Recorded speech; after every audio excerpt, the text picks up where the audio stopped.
Hello everyone, তো এখন সবাই এখানে ঠিকঠাক হয়ে বসছে। এটা হলো গিয়ে দুর্গাপুজোর কার্নিভ্যালের সেকেন্ড পার্ট। তো একটু পরেই শুরু হতে চলেছে, যেটা আমাদের মেন ফাংশনটা ওটা শুরু হতে চলেছে। আর ওই যে দূরে, ওটা হলো গিয়ে দূরে না, মানে একটু একটু মানে আমরা জাস্ট খুব একটাও দূরে ছিলাম না, মোটামুটি কাছেই ছিলাম। ওটা হলো গিয়ে মূল মঞ্চ, যেখানে আমাদের সিএম মমতা বন্দ্যোপাধ্যায় বসে আছেন। আর এখানে হচ্ছে সব এখন রেডি হচ্ছে, সব সাইডে দাঁড়ানো, এগুলো সব পজিশন নিচ্ছে এক একজন করে। শুরু হতে চলেছে তো। আর এটা যেহেতু ফার্স্ট টাইম ছিল, খুব আনন্দ হয়েছে এবং খুব ভালোও লাগছিল দেখে। আর এত লোক, মানে এই এতদিন তো টিভিতে দেখতাম, এটা যেহেতু একদম সামনের থেকে দেখতে পাচ্ছি, বেশ অনেকটা মজা করেছি। রিয়ামও প্রচুর ঠাকুর দেখেছে, ও বলছিল আরে এই ঠাকুরটা আমরা দেখেছি, এই ঠাকুরটা আমরা দেখেছি।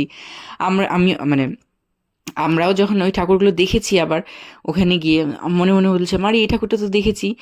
তো এই হলো। আর এখন এখানে ওপেনিং ডান্সটা চলছে, টোনা গাঙ্গুলি যে করে থাকেন, তো উনি করছেন এখানে ওপেনিং ডান্সটা। তারপরে একে একে করে পুরো মানে যে পজিশনগুলো হয় সেগুলো এক একটা করে আসছে।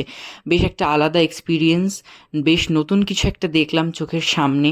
আর ওরাও খুব সুন্দর করে প্রেজেন্ট করছিল, মানে খুব সুন্দর ডান্স, তারপরে ঠাকুরটা খুব সুন্দর করে নিয়ে যাওয়া, এগুলো বেশ খুব মজা লাগছিল দেখে। আর অনেক রকমের ডান্স হয়েছে, অনেক কিছু হয়েছে, বেশ খুব ভালো লাগছিল দেখে।